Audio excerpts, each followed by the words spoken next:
to get through things in life, like school, like businesses, you have to have that support. And that's what Walker was for you that day. And that's what you are for me. And I have been for you. It's just that support that you have from friends and family to get through those trials in life and to keep pushing through, even though it's really hard in the moment.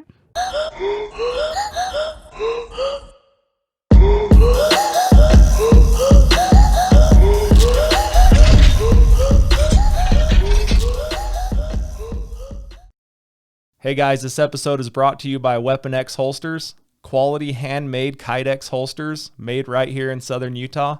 You can stop by the store, 1397 West Sunset Boulevard, number 115 in St. George, Utah. Hey guys, welcome back to the Derick and Amanda podcast. We are in the vault again today, and we have a special guest to me. She's probably the person that knows me better than anyone, I would hope, after 10 years. It's my very beautiful and talented wife, Amanda Legg. How are you doing? Good. Good. Thanks for having me. I'm like, how are you? Even though I've been with you for the last hour and a half. So we've got Amanda in here today. We're going to talk a little bit about a prescription. Is that what you'd call it? Yeah. A prescription that she's able to prescribe, and she's been having good results for a while. Is that a good way to put it? Yeah. Give me a little bit of background.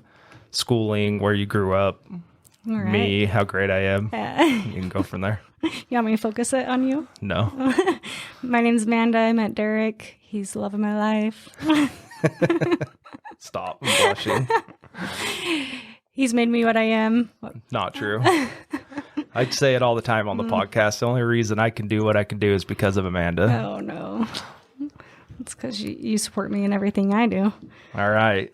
Mushy. Get going on your background. Okay. Grew up in St. George. Went to Pineview High School. I did not know Derick at the time. He says that's probably a good thing because I wouldn't have dated him. She barely dated me anyway. Went to school at Dixie, and then I graduated as a nurse, worked as a nurse for a little bit in the emergency room here at the hospital and the operating room, mostly focused on trauma, and then went to Nurse Practitioner school.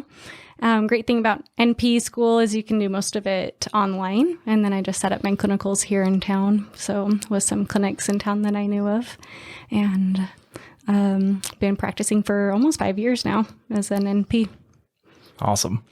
So what are you doing now as an NP? And then tell me what the difference is between a PA and an NP. Because everyone asks me, is your wife a PA? And I'm like, well, she's an NP. So clear that up for me. Yeah, we get confused a lot for each other. I get called a PA a lot.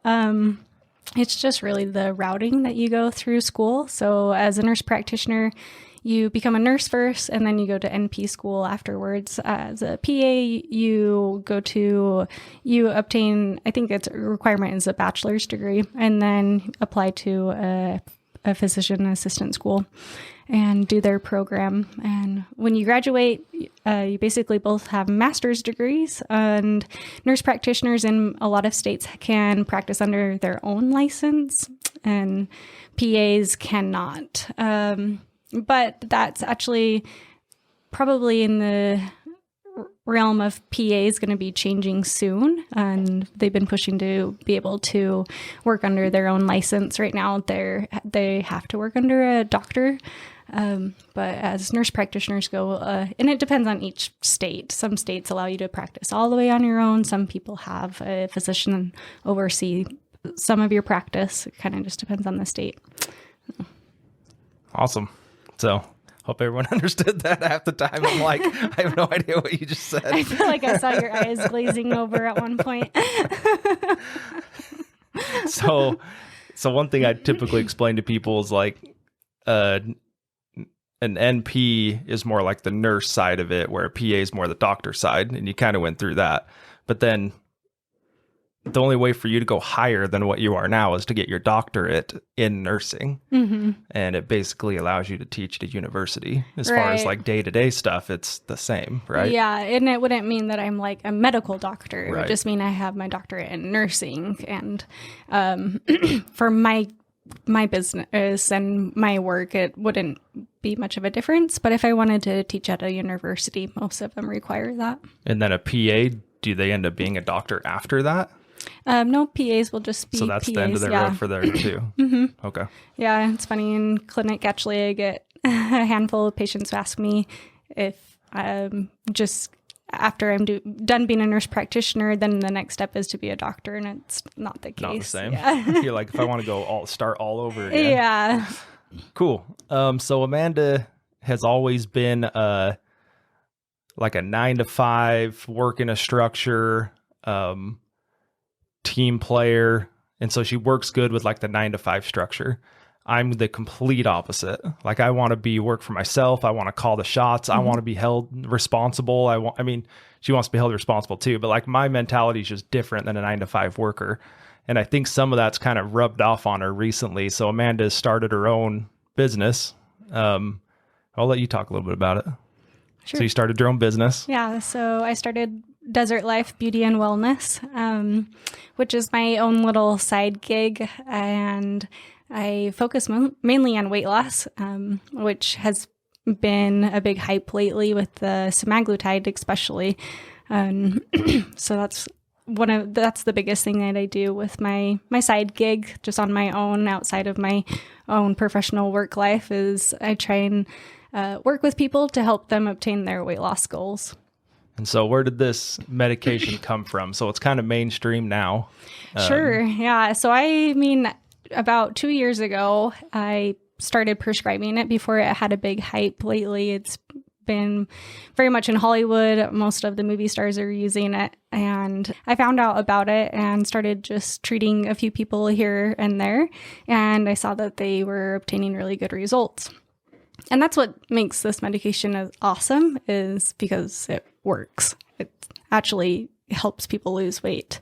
Whereas some other medications, they'll be on the medication and the second they're off of it, they gain all the weight back. But Semaglutide started out as a diabetes medication originally. And they found that diabetics were losing so much weight on it, they decided to look at it more into weight loss rather than to help manage diabetes. And so other names that people hear are Ozempic or Wegovy. And so Semaglutide is a generic brand of that, which is focused. Its now focus is to help with weight loss. And so that's pretty much taken over your whole business right now, is just trying to keep up with that. I mean, yeah. She's mom of a 2-year-old. She's got a crazy husband, works a lot of hours. And then, I mean, she's in the trauma side of it too. I should have had you talk about what you're doing now, but so she's in the trauma, works a lot of hours on call. And so just that little bit of time that she has extra, she's been doing this. How many people do you think you have on it? Oh, I don't even know. 30, 20? Probably 20 to 30. 20 to 30? Yeah, at the moment. And for the most part, and I know a lot of the people personally, there's been some crazy results. Like, well, and I even know someone that was on it for diabetes. Mm-hmm. And I saw him, it's probably been a year, and I went to lunch with him the other day, and like, he like still was wearing the clothes that he would have wore a year ago. I'm like, dude, what happened to you, man? You need to go get some new clothes. I'm like, you look like you're about to blow away. Yeah. And then he told me, oh, I'm on that thing your wife's doing. And so I was like, oh, and he's like, but I'm doing it for diabetes. And I'm like, I never even heard of it until recently. And then he was actually being treated for diabetes. So it's kind of it's a crazy medication. We'll go in more into it. So how did you really learn about it? How do you administer it? Talk a little bit about that. Yeah. So I kind of just learned about it on my own through some research. I've had some friends asking for me to help them lose weight. And then I've found the medication and was able to work with them with that. And what was your other question? How do you administer it? How often is it? Okay. Yeah, we can go more into details about like the medication itself. So it's a once a week injection, and it is just, you take it same day every week. Doesn't matter what time of day, just same day. And the dosage is the most important thing with this medication. And that's because if you start out on like a target dose, the dose that people say that you need to be on to lose weight, and then you'll get really sick because it acts through your gastrointestinal system, so your GI system. It helps slow things down so that you're fuller, faster. And when it's working through your GI system, the side effects are mostly with your GI system. So nausea, vomiting, diarrhea, cramps. And if you don't start on a low dose, so if you just start on a high dose, then you'll have really bad side effects. Yeah. Well, and that's what you've really learned going through all of this with research. Yeah. And even people just taking Trial it. and error. Yeah. I mean, you've learned and that's what's cool about what you're doing is they check in with you. Mm-hmm. So it's not just, here's your prescription, good luck. It's, hey, how are you feeling now? What do we need to do? Do we need to adjust anything? And for me, like to see your growth through all of that, because like I said, like 9-to-5 worker, taking off with your own thing. And it's even, I think it's scaling faster than you want it to. Yeah. Like there's too many people that are looking for it now. And we're trying to get a few things in the works like today. To help manage that, try to automate a little more things. Yeah. So like going off of what you said, a lot of places will just have you follow like a routine in dosage increase. And that's fine. It's a staple for most people and it's usually fine. But I kind of started doing that too, but I found that I had patients who were following that schedule and it was too fast for them. And they were having those really bad side effects. And so with that, I was able to learn, hey, I don't need to follow these instructions per diem. I can adjust it to match what my patient needs. And some patients, it doesn't even affect them and I can escalate their weight loss quicker because they're able to take more of the medication faster and obtain that target dose sooner than the other people. Yeah, that's what's been cool about it is seeing that you're very hands-on with it and people know that like, yeah, you're getting the medication but they're getting you with it as well. Yeah. How quick does it really kick in and people start seeing results on average? Yeah. So I tell people that they should be on it for about 3 months. And that's because of the tapering process that it takes to get up to a dose that they'll start to see their results. That being said, some people start week 1 and they start seeing like pounds drop off. And so it really depends on the person and their body types. But I would recommend doing it for at least 3 months. And most people, 3 to 4 months is usually okay. And then they can go off of it and they'll usually obtain their target dose with their target weight within that amount of time. But some people need longer, 8 months, a year. I've had a person on it for about a year and she's lost over 80 pounds. So when you prescribe it, isn't it like a month at a time? Like how does the dosage work with what you're getting? Right. So I work with the pharmacy that they will send it to your house, which is super convenient. It's one of the reasons why I chose them. They'll just ship it directly to you. And it comes with B12, which helps with energy, super important for energy, and also helps with the side effects, nausea. And so it's a compound medication with those two things. But the first vial of medication usually lasts about 6 weeks. And then as I'm working with the person, we can usually increase them to a stronger dose. And that vial lasts about 2 months. And again, it depends on the person. Like the max dose that you take, the second vial would last only a month. But I hardly ever see people that have to get up to there. And I think it's because I'm working so closely with them. I can adjust according to what they need and their body needs, instead of them just following out like that strict outline that is not tailored to them. Yeah, it's really not just we're prescribing it's not like you're prescribing people and that's it. Yeah. Like this is a program. I mean, it's a program that you're following.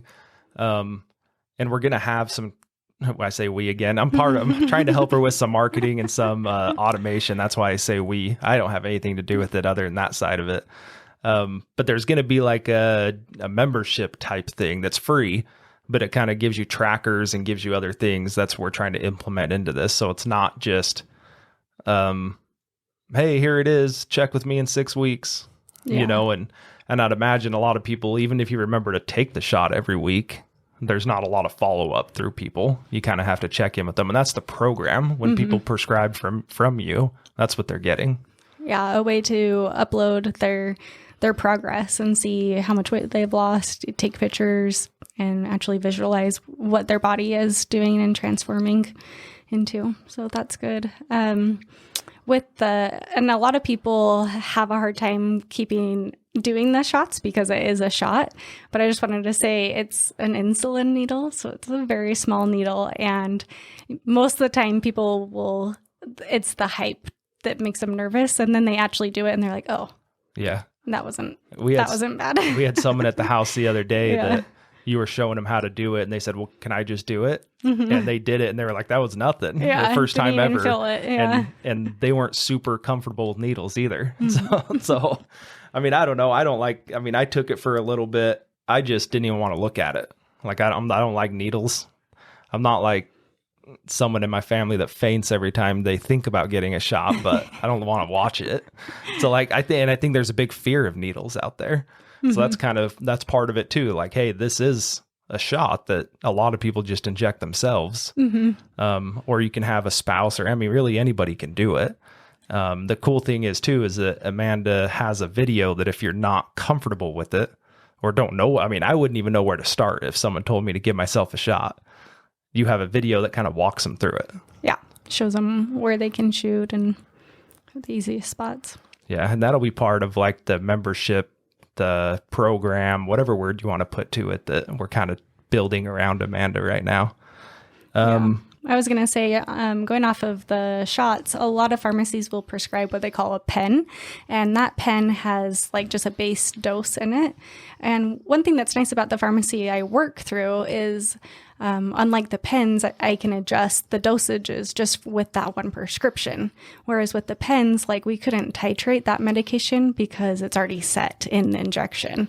So it's nice because it's a multi-use vial, meaning like you can use it more than once instead of just a pen where you have to just do the one injection and then we can adjust the dose. Awesome. Are there people out there that shouldn't take this? Yeah, there are two risks, and that would just be with certain types of cancer. And they're very rare. So yeah, I always screen people for those. But otherwise, it's usually just the side effects that I help people work through if they've got pancreas problems or gallbladder problems, gastric reflux, so things like that we'll just keep an eye on if they take the medication.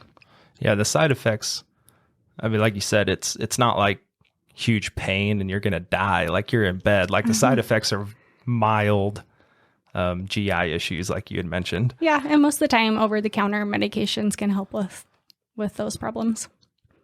So when you administer yourself, it's just a shot. It's super easy. You can have someone do it with you. There's a video out there. So that fear should just be crossed off. Yeah. Right? Yeah. We've kind of talked about that. Don't even worry about that. I think it's also nice because like you said, you can do it at your home. Yeah. So everything's on your time. You don't need a schedule. You don't need to schedule a week in advance to go to the clinic to get a shot. It's going to take 2 seconds. Like you can just do it all by yourself whenever in the comfort of your own home. Something comes up in between 9 to 5 and you can't get to the med spa or whatever it is. Yeah. It's just like, when you're home, just take it real quick. Yeah. And like you said too, where it's not a morning, you have to do it in the morning on Tuesday. Like do it on Tuesday, but you have any time during that day to really do it. Yeah.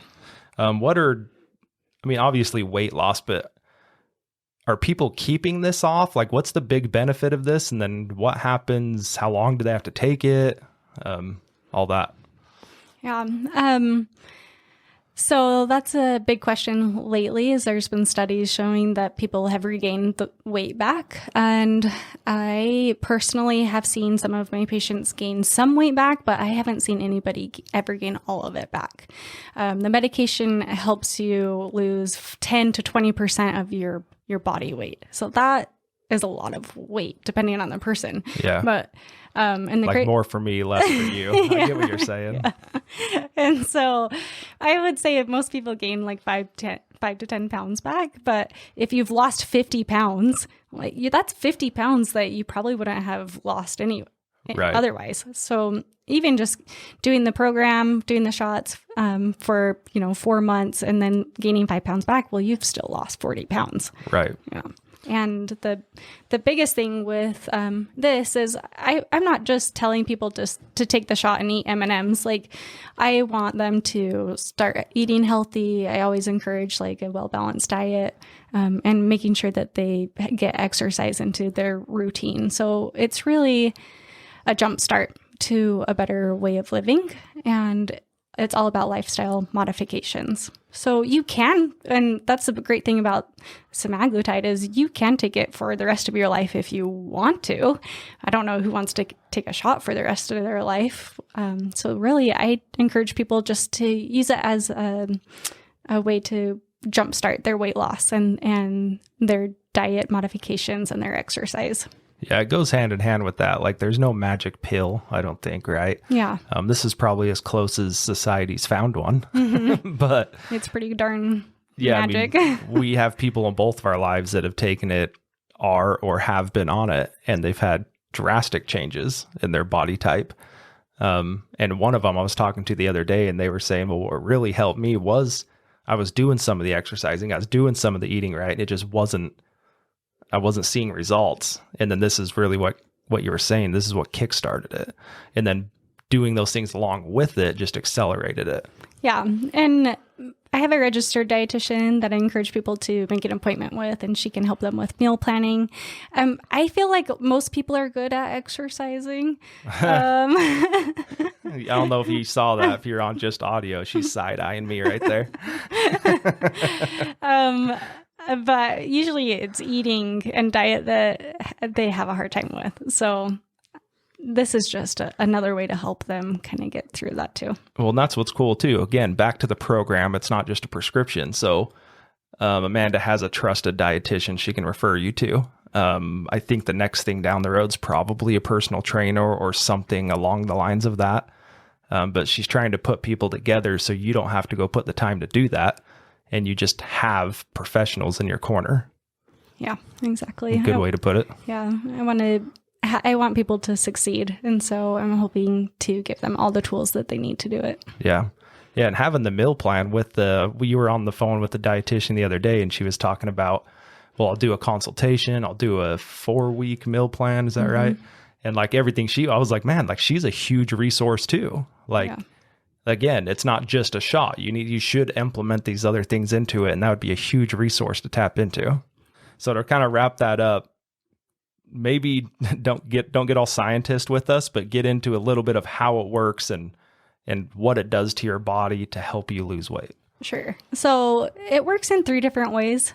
First way is it helps your body decrease gastric emptying. So it tightens up the valve in between your stomach and your intestines, and so that it makes things go through slower. So you're fuller longer, and usually people don't eat as much. And so that's one big way that it helps. It also helps your body regulate insulin and monitor your blood glucose better. And that's really important in people with insulin resistance. And I don't really know if you want me to go into yeah, keep going. What's in it about insulin resistance, but I think it's a really big cause of how come people can't lose weight. And so that's a huge benefit of this medication, is it helps your body utilize that glucose and work with the insulin better so that you can use it more functionally. And then the third way is it actually helps your mind feel fuller. So it helps the hypothalamus and it helps your mind know when it's full, and it actually helps with cravings. I have a lot of people say that they don't crave sugar.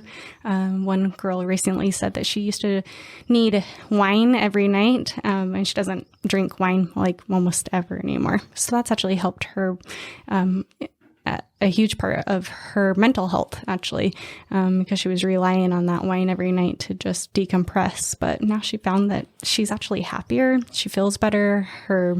She has more energy. She doesn't have that alcohol dependence like she used to. I mean, what is some positive feedback you've got? Is there any more like that? Oh, yeah. I mean, I would say 90% of the people I talk to are so happy that they have taken this medication. A lot of them have been trying to lose weight for years. I have a lot of moms who have had babies and they just can't lose that mommy weight that they've just packed on the pounds after their kids. And it's hard to lose it, especially as you get older, your metabolism slows down. And so those patients are just like, I am so grateful like that this is out there now because it's helped me a lot. And quite a handful of patients I've had have had diabetes, hypertension, and the medication is proven to help with that.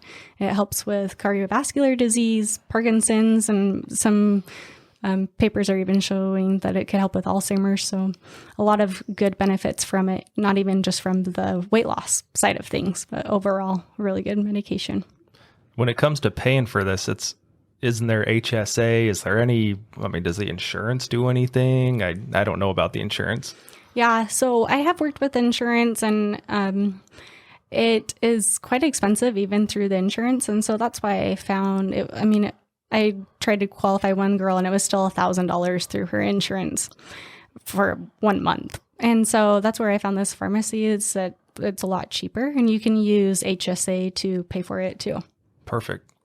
So yeah, pretty easy to get a hold of as far as a lot of people have HSAs. Well, it seems like everyone in Southern Utah, you either work for the hospital or for SkyWest. Yeah. So you've probably got something set up to where you can do that. What else? You want to talk about anything else with it? We've crossed all my notes. Nope. I think that's it. Good to go. Cool. I do want to talk a little bit, maybe put my wife on a pedestal a little. So she's accomplished a lot. You were a nurse practitioner at what age? 26. Yeah, 25, 26, 26. And we went through a lot. You were working, I was working 2 or 3 jobs. I referenced that like you were doing homework upstairs. I was building holsters downstairs and like our struggle. Yeah. And people will be like, oh, must be nice to have a 2-story house. I'm like, you guys don't even get it, man. I'm like, that's not like, that's what you're focusing on, not the part that we were both like playing our roles and what we were trying to build, know? So maybe talk a little bit about maybe some struggles you went through. I know you never intended on being a nurse practitioner. It just kind of happened. Well, you have this drive of learning, and I think your whole family has it. But you have this drive of learning and wanting to obtain more knowledge, and I don't think that's super common, especially nowadays. So yeah, maybe talk about that. Just some things you went through, some schooling. I don't know. Just something comes to you, throw it out there. Sure. I always knew I wanted to do healthcare, mostly because I knew I wasn't wanting to do economy or business. Oh, those were the worst subjects in school. Which I know they're your favorites. So that's how we work. We're such a good team. And so I chose nursing because I knew I wanted to do healthcare, but I didn't know what exactly. And nursing provided an avenue for me to take a lot of different ways with the medical field. Like I could go into oncology, I could do home health, just lots of different types of nurses. And so I graduated as a nurse. My first job, I worked in the operating room, which I loved. I love the OR. And my job now, I still am there frequently. But there was one day I was the circulating nurse and a surgeon got blood on their shoe. And he was like, hey, can you wipe that blood off of my shoe? I'm like, sure. I'm like, get down and I'm like scrubbing his shoe. And it just dawned on me that I am scrubbing like this dude's shoe, and I just knew at that point, no, I think that there's more for me. I want to do more. And so we didn't have kids at the time, and they weren't in our short-term goals at that moment. And so I just felt like there was more for me. And so that's when I started to do NP. And I'm so grateful that I have, because it's brought a lot of knowledge for me. I think it's helped us. And I love my job. I have an awesome job. I have awesome coworkers. It's been awesome. I help a lot of people who are seriously injured. And one of the best things about my current job is that I can see them in the ICU on a breathing tube not walking, not aware of anything. And then see them in clinic a few months later and they're walking, talking. They don't remember a lot of what happened, but they're grateful that, they have limbs that can function, that we were able to help them through that hard time. So. Yeah. I've had people be like, hey, I saw your wife at, I was at the hospital. I saw your wife. And I'm like, oh man, I hope everything's okay. Yeah. They're like, well, what do you mean? And I'm like, well, they're like traumatic injury. Yeah. Like they're not just someone you go see for an office visit. They're like, you've been in a car accident and broke your femur. Yeah. And so I've had a few people mention that. And I'm like, well, you don't need to tell me what happened, but I hope everything's okay, because they're not the normal people you go see. Yeah. Which I think that's cool. I remember, I'm trying to think if it was when you were applying for NP. There was some point in your education that you asked for a priesthood blessing, and people that aren't familiar with our faith, like I hold the priesthood in our LDS church. I guess without getting too crazy, like we hold the Melchizedek priesthood. We can give blessings to people to help them or make them feel better, or even just give them a blessing from God. That might be the easiest way to say it. And so I remember I gave you this blessing, and I don't remember any of it except for one part where I just said, what you're going through right now is rough, but you need to understand I'm even like putting my hands like there on your head. I was like, what you're going through is rough, and I know it is, but I want you to know that it's going to benefit not only like our immediate family, like us and our kids, but hundreds of other people. And I don't know why I remember that, but when you went from Heart of Dixie, and then you went into the corner clinic, which is like an urgent care. Mm-hmm. And when you went in there, I thought like, this is where she needs to be. Like, mm-hmm. I remember that blessing, and this is where she needs to be. She can help the most people here. Mm-hmm. And then when the job that you have now came available, and you were like, I'm taking it. Like, this is probably the best group in the hospital, one of your favorite doctors. And I was like, hey, well, you better jump on and take it then. And in my mind, I was like, I don't know. I think she's supposed to be at the urgent care. But like, now I know, like, the team that you guys have put together, because before it was pretty much just you and the surgeon. Mm-hmm. And now there's 3 surgeons. 3 surgeons, 4 mid-levels or APPs. Yeah. Yeah.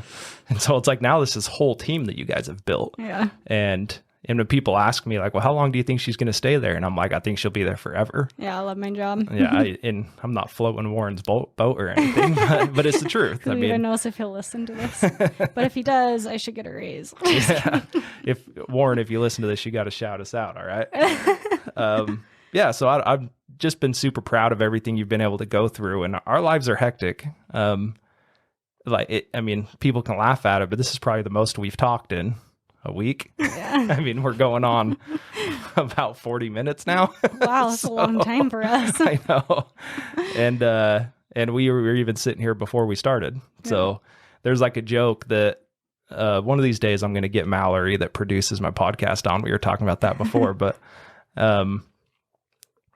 we were talking that there's weeks that I have dinner with Mallory more than I have dinner with you, even that's only one time a week. Yeah. And I'm not bragging about it. It's just busy. It's just the season that our life's in right now. Mm-hmm. And then we made the joke earlier that we have split custody of a 2-year-old. we're under the same house. Yeah. We live together and we're still married. I don't know. I have a prompt to ask you, like, what has Will brought, our son William? We have a 2-year-old son. What's he brought to your life that's changed, maybe helped you in your career or just in your life? I don't know why I'm prompted to ask you that. William, I had a hard time with treating kids, mostly because I wasn't really familiar with them. I mean, I grew up with lots of siblings, but not really like infants and younger children. And so William has brought to me like a love of treating kids. And what's awesome about that is we have an urgent care open now. It's new to our area. It's kind of we're the pilot group for Intermountain Healthcare, but it's orthopedic specific urgent care. So in that urgent care, we see lots of pediatric kids who get injured on their bikes or, jump off the trampoline, just any type of little thing or big thing, we see them there. And so I think that with William, my own kid, I've been able to feel comfortable around kids and actually love taking care of them. So one of my medical assistants told me the other day that she sticks all the kids on my schedule because I'm just good with them and I love it. I love taking care of them. So that's one of the blessings I think about being a mom is you can empathize with other moms and you know what they need and parents in general. So I can just reassure them that we take care of this all the time. This is a supracondylar fracture. We're going to reduce your son's humerus in the operating room. We'll put some pins in it. You have a really good surgeon. This is what we're going to do after surgery, and just kind of hold their hands through the whole thing and reassure them that they've got a good team taking care of their kids. So if you have any kids out there that get injured, bring them to the orthopedic urgent care. Yeah. So what was the point of the urgent care? So is it kind of taking heat off the ER, or is it just you're more specialized in orthopedics where if you have like a super high fever, you can go to the ER? Like what was the point of that? The point is, like, why does that benefit the hospital to have that resource? Yeah, so it's a benefit for the hospital, and it's a huge benefit for our community too. Instead of going to the emergency room for minor injuries, you can go to the ortho urgent care, and you can obtain specialized care there. So we can set bones, and then not only triage you as a patient, but we can also get you to who you need to see afterwards. So we are familiar with all the orthopedists in town, and what type of injury you have, you should probably see a certain type of doctor. So I'm able to reach them directly and say, hey, little Derick over here, I think he has an ACL tear. Can he follow up with you next week? And so we're able to streamline those patients so that they're able to receive the best care possible. Yeah, and it's anything from little kids to old people. Yeah. Whole spectrum. Yeah, whole spectrum. We had a 90-year-old that came in and she had fallen and broke her wrist, and I was able to set her wrist in place in the clinic and schedule her for surgery to get it fixed the next day. So. It's interesting with the people that aren't familiar with St. George, we're kind of a fair weather destination. So when it's crappy weather everywhere else, everyone comes here. Yeah. And so the town will get really busy on spring break or weekends, or like we just had Easter weekend and it was really busy. And then all that means for us is Life Flight's going a lot and Amanda's working a lot. Yeah. And so every time we see Life Flight go over, it's like, hey, are you on call? When you were going through your master's and you were in the OR, the trauma team with the OR, every time we'd see the helicopter or an ambulance, I'd be like, so who's going in today? Yeah. I don't know. It's been a crazy roller coaster, our lives, I think. And we're not that old. We're in our early 30s, right? Mm-hmm. But I don't know. I guess we'll see where this crazy life takes us. Bring you on in 10 years and find out where we're at. Yeah, I think we're still in the grind. We're definitely in the grind. I always think, we're going to be done here and just smooth sailing. And then Derick brings on another crazy idea. So, well, that's like, I'll open up a little bit about that. So, even recently, and I've talked about it on here about trying to push our, our stress tolerance. Like that's what I've been trying to not really like focus on, but I'm trying to be aware of like, hey, when things are getting hard, this is just a battle to get through today, and then you'll be stronger tomorrow. And, I've already seen it in my life that like things I'm going through now, like I laugh at things that were hard for me 5 years ago. Yeah. You know what I mean? And I think if everyone does that, whether you can realize it or not, I don't know. But like we've had a property we purchased, and I've talked about it on here, in Yucca Valley, California, right next to Joshua Tree National Park.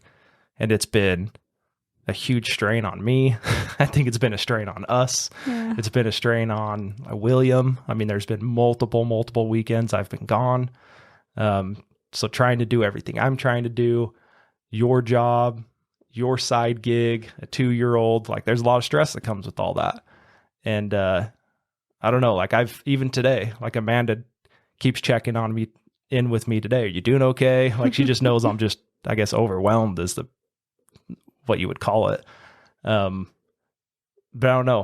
I would say if there are people like that out there, one thing I always try to talk about is when people come in, it's usually like the me in the relationship. It's the person that is doing crazy risks, doing crazy things, trying to push faster.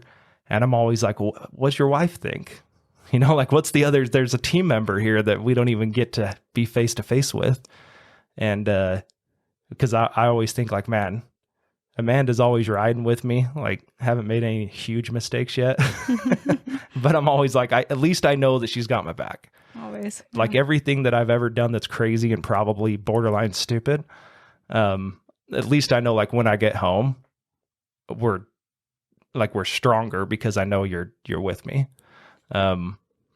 Whether that's, funding my stupid ideas, whether that's just you being there and telling me it's going to be fine. Yeah. Like, dude, I go through stress too. And we are very, very early in what we're trying to do. For a couple of years, maybe a year there after we had William, I thought, like, what now? Like, we built our dream home. We were doing good financially.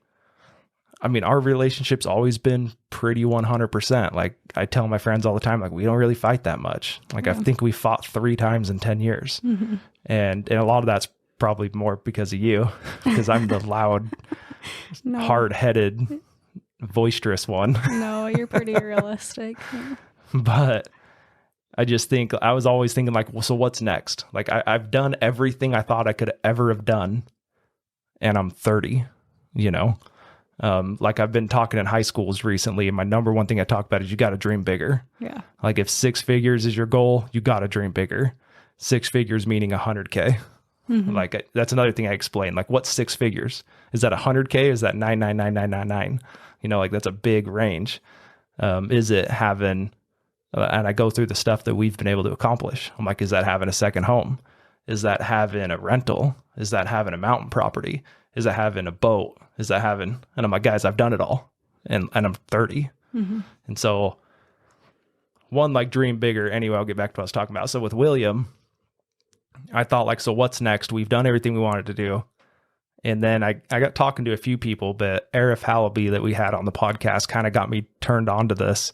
And it made me think, okay, like, we're probably set. Like, I could probably stop making stupid risks and we would be fine. And Amanda's mentioned that to me a few times. She's like, I'd be fine if we just coasted where we're at. And when I would look at Will, I would think, okay, dude, I need to set you up. Like, that's my big thing right now is I need to set Will up. And then it was like, hey, I need to grow this business that he can step in and take over. And so for like 6 months, I was hitting it hard on the safe store and hitting hard on holsters and everything we're doing. And then it hit me of like, what if he doesn't want to run a safe store? And I think about friends that their dads had businesses and whatever. And then it was like, okay, it's not take over a safe store. It's to have income for him to be able to go do what he wants and be able to thrive in it. And to provide that opportunity. Yeah. And it's like people would be like, well, what if he doesn't want to run a safe store? What if he doesn't want to take over your business? And I'm like, of course he will. I'm just going to take him to work with me every day. He'll learn to love it. Yeah. Like, this will bring an income for him and his family type of thing. I think if anything, he'll see your work ethic and be able to learn from that and grow from that. Yeah, I hope so. I feel like I'm slowing down. I think he missed my big work ethic years. But yeah, so my big thing's been trying to set up Big Willie. Yeah. And then it hit me again where I was like, okay, I got to grow this safe store. Hit me again where maybe he doesn't want to do a safe store. It's like, okay, well then he needs to have some type of income. Well, then it's not only that, I need to teach him how to maintain incomes. And then it's not only that, I need to teach him how to teach. And again, I'll bring up Arif again. Like, that was a thing that he's hammered me with, is like, don't teach your kids how to learn, teach them how to teach. So then it's, okay, I need to teach him how to teach his kids how to run money. And so this whole big ball is just rolling down the hill and it's turned into just generational wealth. And then it's like, okay, well, that's a buzzword. What does that mean to you? And so that's kind of what I just explained. Like, I need to build something, have different incomes, whether those are like people like to call them passive incomes, which I don't even know if that exists. Yeah, not the way that Not we so see far. it. Yeah. Nothing's passive. It's all work. Everything that we've done is just freaking dragging our knuckles in the dirt. Yeah. But yeah, just having an income for him to be able to succeed, and then teach him how to maintain that, and then teach him how to teach how to maintain that. Brandon Descharmes was on here once, and he said in the old world, for lack of better terms, like back in old England, old France, there was a term, and I don't remember what it was, but it was called generational wealth. And to be able to have that, it had to be 3 generations. Like, it couldn't just be one, it had to be 3 generations. And so that's where I was like, hey, it's not only him, it's his kids too. And hopefully, I mean, whether I'm alive or not, like, then that goes on to the next generation and so on. So yeah, I don't know. That was a huge word vomit for me. You got anything to add to that? I was just going to say, yeah, so William can definitely learn from you, from your work ethic, and hopefully we can provide him with those opportunities to decide what he wants to do. I mean, if he looks at me, you know, he can say, like, I went to school, I took a different route than you did. I went to school, I, you know, obtained my master's degree. I worked what you call the 9-to-5 job, but it's not really 9 to 5 most of the time. It's more like structure than your job. It's 7 to midnight some days. But I mean, you know, I work underneath somebody, but now I have my own business where I'm my own boss, and maybe I can show him like the benefits of that too. Well, that's it. It's like you've been able to combine the both of them, where it's like, yeah, I'm educated. I am doing a skilled job or a high level job, but now I can also be my own boss and have those same, like, someone can't go do, like we were talking about this the other day, like they can't go do what you do because they have to have the master's degree to prescribe. Yeah. And so they couldn't just take over what you're doing unless they have that qualification. So you had to get to that point, and then now you're splitting off on your own. So I've talked a lot to people. They'll say like, well, your kid's going to be a business owner. He's going to be this. He's going to see what you're doing, roll with you all the time. I'm like, I don't know, man. Like, that's what I love about Amanda and I is that I took the entrepreneurship route and she took the education route. He's going to have a great blend of both. Yeah. Because I saw a little bit of the entrepreneurship route with my mom and my grandparents. And then my dad had 2 bachelor's degrees and he drove a truck. Mm-hmm. And so like my view of going to school was skewed, right? And people ask me, especially when I'm in the high schools, do I need to go to college to make a lot of money? And I'm like, well, I don't know. Do you want to be a lawyer? Like, do you want to be a doctor? Mm-hmm. Like, do you want to do these things that require a high education? If you're going to get your communications degree to then do nothing, like, I don't know. Like, that's not what I would advise someone to do. But although I have had a little change, I was talking to the DECA kids. They were on the podcast recently, and they were all talking about all their scholarships. And they're like, yeah, I'm going to BYU. I have this scholarship. I'm going to, you know, wherever I have this scholarship. And I'm like, and then I had one of them ask me, would you even advise us to go to college? And I'm like, what'd you say? Dude, if you got a free ride, like, you might as well go if it's free. Like, I'm just against the whole racking up debt and not knowing what you want to do thing. Go for it with a purpose. Yeah. Like, if you know what you want to do, or not even if you know what you want to do, but there's people that'll go for a year or two, do their generals, and they're in debt, and they still don't know what they want to do. So like, if they're going to pay you, or not pay you, but if they're going to pay for it, for you to go get that head start and see what you want to go into, dude, knock yourself out. Like, I don't have a problem with that. At the same time, I'll say this. I did talk to an entrepreneurship class, and they were asking me all, well, yeah, this is why I don't want to go to college. This is why I want to run my own business. Da, da, da, da. And I said, you guys do understand that like over 80% of businesses fail in the first year. Like, you probably have a better chance to go to college and get some degree.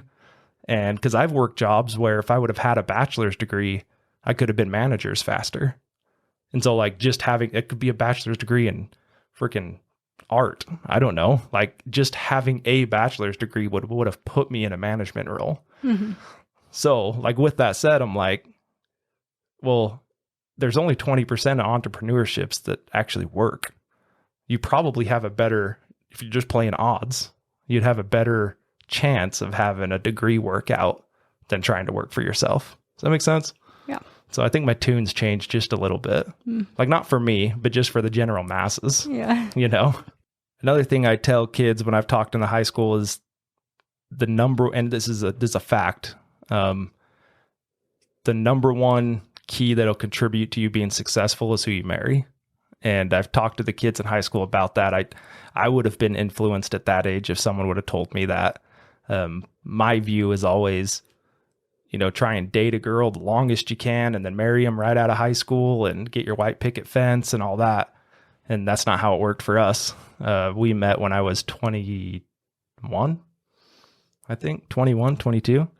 We were married when I was 22. Yeah. You were like 19 or 18. 19. Yeah. No, I think I was like 20. Okay.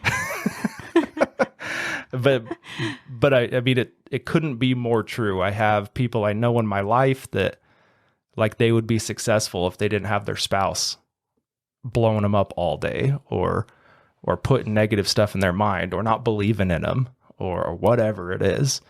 And where I think that I had a lot of drive, I was working businesses and failing and learning and doing all that before we even met, but it's definitely catapulted me on what I've been able to do by marrying you.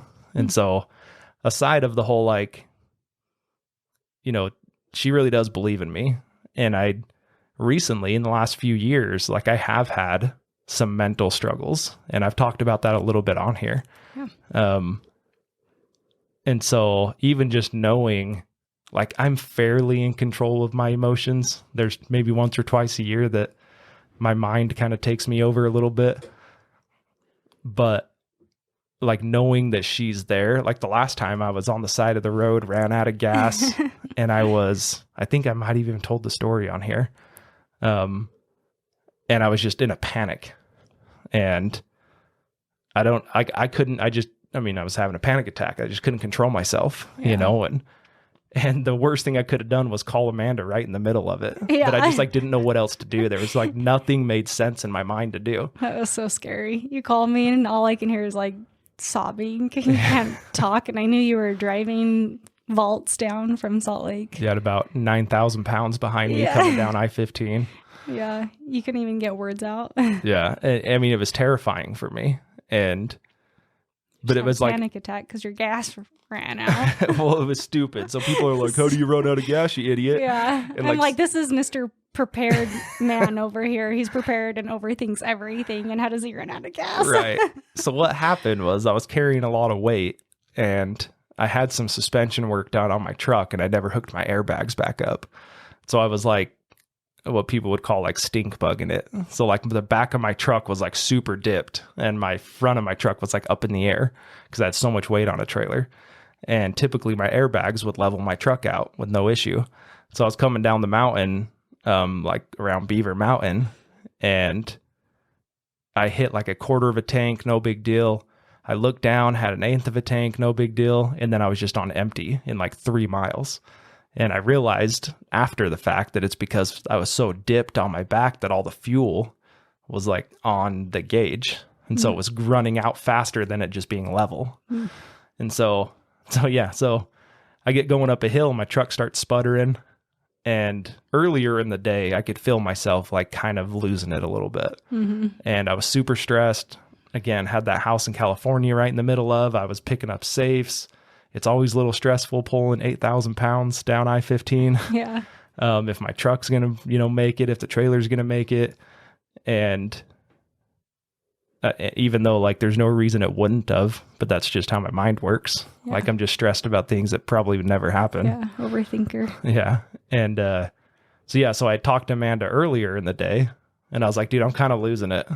And I was like, but I was still pretty in control. And then I was going up a hill and I started sputtering, literally gas cutting out. And I was doing 50 miles an hour up this hill already because I was pulling all this weight. And I just started oh my gosh, I'm really going to run out of gas.